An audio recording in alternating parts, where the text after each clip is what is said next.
hotter over here by where I live for the winter this year. That's not going to stop us from talking about winter and cold weather horror stories, especially when it comes to Fear Street. Although the only thing your boy fears on these streets is obviously the coyotes, because a couple of days ago I saw a coyote running around on the road, and that damn little thing looked like a gremlin running around. I almost nearly shat myself. I was like, God damn. But that's what happens when you live by the woods. You got all types of creatures, all types of weird things, all types of crackheads, and there's no way to stop it other than just to stare at them, stomp your feet, and then hope that little bit of bread you throw out will make them run away. By the way, that did include the crackheads. I was not limiting that to just the animals. And I'm slightly concerned that the piece of shit literally inside of my recycling bin outside may have not came from a raccoon after all. But anyway, we're here to talk about Fear Street, not that. And what are we talking about today in terms of Fear Street? Of course, a winter horror story. And that is none other than Fear Street. Number 10. Ski Weekend. Now, this is not the first Fear Street book I have read, even though it is my first Fear Street review on the channel. However, it is the first Fear Street book I read that was good, and in fact, it was really good, and I enjoyed it quite a bit. I did read one before this, but I just decided to talk about this one instead. I will be covering the other one, but that one was more disappointing. This one, however, was a really good read, and I did enjoy myself. In fact, I enjoyed this book so much, I finished it in one sitting, which really rarely ever happens, so that explains how good this was to me. Now, is it a mind-blowing story? No, it is Fear Street. They are more simple, more grounded, more to the point. However, it is a nice comfort read, and I would recommend that if you happen to, have a patio or a glass window or something that looks outside and there's snow, it's cold, it's the winter, or even if you're out on vacation and you're out in like a wooden cabin out in a snowy forest, those are the ideal settings to read this book. So make sure to add this to your list. If you do have snow around you, if you have that winter feel and you just want a nice comfort, YA horror read, this is the one you should check out. So without further ado, let's get into the review. So number 10, Fear Street Ski Weekend. What is the book about, and how much can I give away without spoiling it? I'll try my best. So Ski Weekend is basically about these group of three, originally 4 kids, these high schoolers, who went out on this little ski resort vacation. So they take this friend trip, they go out to this ski resort, they have a fun time. However, unfortunately, there's 2 couples involving this group of friends. So you have this quieter girl and her boyfriend, and then you have this louder girl and her more energetic kind of, daredevil, more kind of, I don't know how you say it, the more daredevil, risky kind of show-off kind of, personality boyfriend. You have those a lot of times in R.L. Stine's YA horror. This is one of those guys.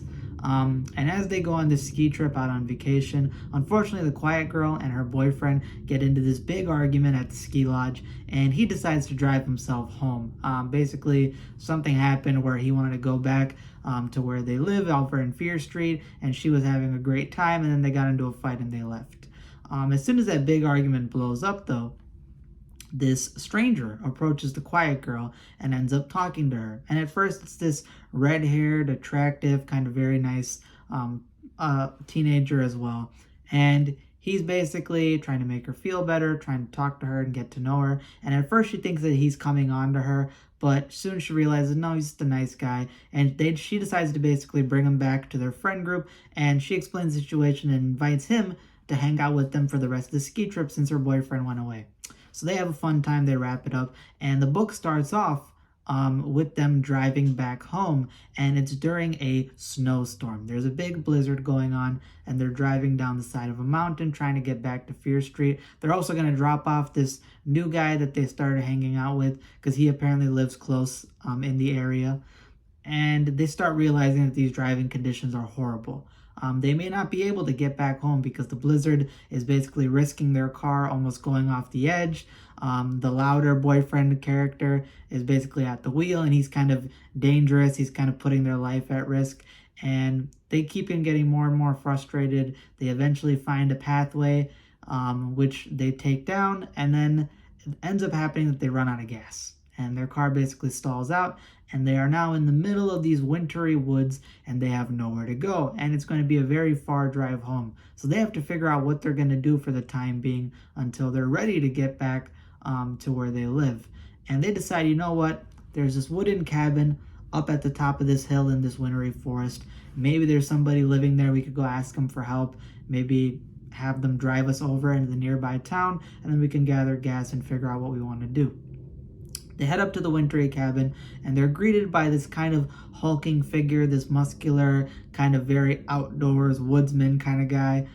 He's a hunter. He's a guy who knows the woods pretty well, and he decides to let the kids come in. He sees that they're obviously distressed and they went through this rough weather. Lets them in. His wife is upstairs, and he basically gets some food, gets some water, heats them up by the furnace, and basically asks them, you know, what happened. And they explain their story. They explain that they're stranded, and he decides, you know what, I'm going to help you out the best you can.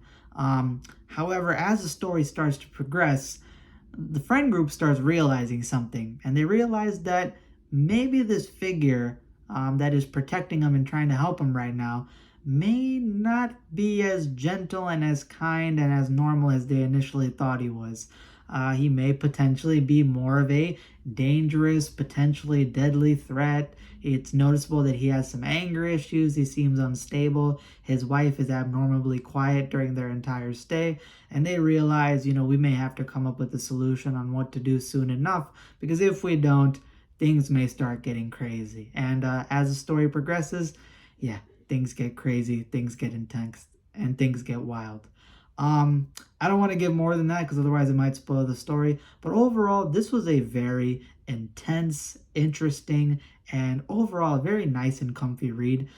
This book is very simple, very to the point, very grounded, but it's fun and it has an intense atmosphere throughout it. And sorry if I'm kind of stuttering or whatever. I'm very tired this morning. I've been working since early on. But basically, the biggest benefit to this story that you can get by reading it is the setting. The way that R.L. Stine writes the setting in this book is really well done. I love the descriptions of the snow, the blizzard, the wintry forest. It kind of emphasizes the fact that these kids are very much isolated and they're very much away from their comfort zone. Their parents can't reach out to them. They have no help, and that makes it more intense on the fact that they have to rely on this potentially unstable, potentially dangerous guy that is keeping them in his wooden cabin until they can find a way to get out. They have no way to get home. And just the idea of being stranded in the middle of this blizzard, in the middle of this wintry forest with a person that you have no idea who they are, how they are, and as you spend more time there, you start getting more and more uncomfortable, more and more afraid that you may have walked into the wrong person's house. And that is a very effective setup to a story. So this story was effective for that reason. I love the description of the setting. It emphasizes the fact that they're alone. There's really no way out. And it makes it more intense when you start seeing, you know, the person's erratic behavior. And Stine wrote, you know, some of the characters in the story, not just one, multiple characters, in a really well-written way. And you get some very intense, very creepy scenes, very sort of ominous, and this is very much that real-life horror that all of us can kind of resonate with. When I first read my first Fear Street book, which I guess I can give away, it was Fear Street The Overnight, which I think is the third Fear Street book. That one didn't really have that real-life horror to me. I mean, it did at a certain point, but it starts getting crazier as the story progresses, and it kind of lost me a little bit. I didn't really feel as engaged as I did in the beginning of the story. But here I felt engaged throughout because it is intense and it is scary at points. And you are within this very, you know, tense atmosphere. You're within this tense setting. And you feel the pain of these kids. And you feel that, you know, the plot and drama is rising as it goes on. And there is a mystery aspect.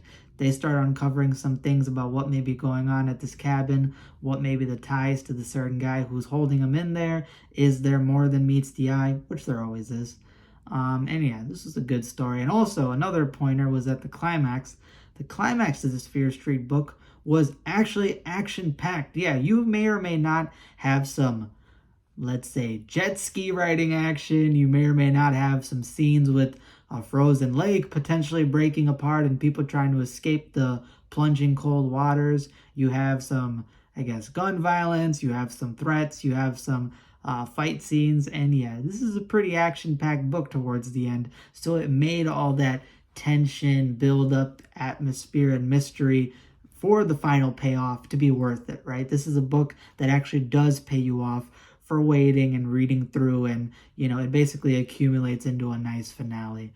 And yeah, this book, very intense, very scary, very creepy, and it does do very well in terms of the action towards the end and makes you very much entertained. So I would give this book probably an 8.5 out of 10. This is a really good read. I suggest you check it out. And again, if you happen to be where you live with a winter setting, maybe you got snow outside, maybe there's a blizzard, maybe you're out on, let's say, vacation and you want to go out to a wooden cabin during the winter, I would suggest picking up this book and bringing it with you because you're really going to enjoy it and you're going to have a thoroughly fun time. Although if I was in a cabin in the woods and I read this book, I would be extra paranoid. So I wouldn't do it, but you could do it, all right? I always bring the blick for that reason. I'm not playing around with the woods, and neither should have these kids. But it wouldn't be an R.L. Stine book if they didn't decide to do some stupid stuff. But I do feel sympathetic towards them, and yeah, I enjoyed this one quite a bit. So 8.5 out of 10, and I hope you guys check it out. Let me know your thoughts below. Have you read this Fear Street book before? Have you read other Fear Street books? What are some of your favorites, and do you recommend any ones for me to read? If you had read this book, let me know if you agree with my opinion. Let me know if you disagree, and yeah, that's all I have for today. Sorry if this review was kind of to the point, but Fear Street books are very much grounded and simple, so I kind of wanted to keep it to the point without spoiling. These books are very easy to spoil, and yeah. Hope you guys enjoyed. Be sure to hit that subscribe button down below and hit that like button. It's a free way to support me. And yeah, stay tuned for more content to come, and deuces.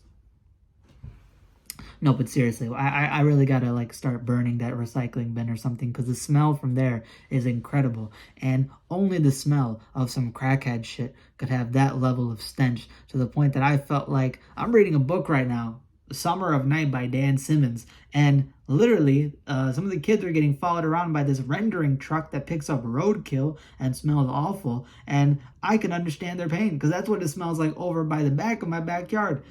Insane, man, insane. But yeah, Tyrone Biggums or any Tyrone Biggums bootleg out there in the middle of the night walking around with those coyotes, watch out for my Remington.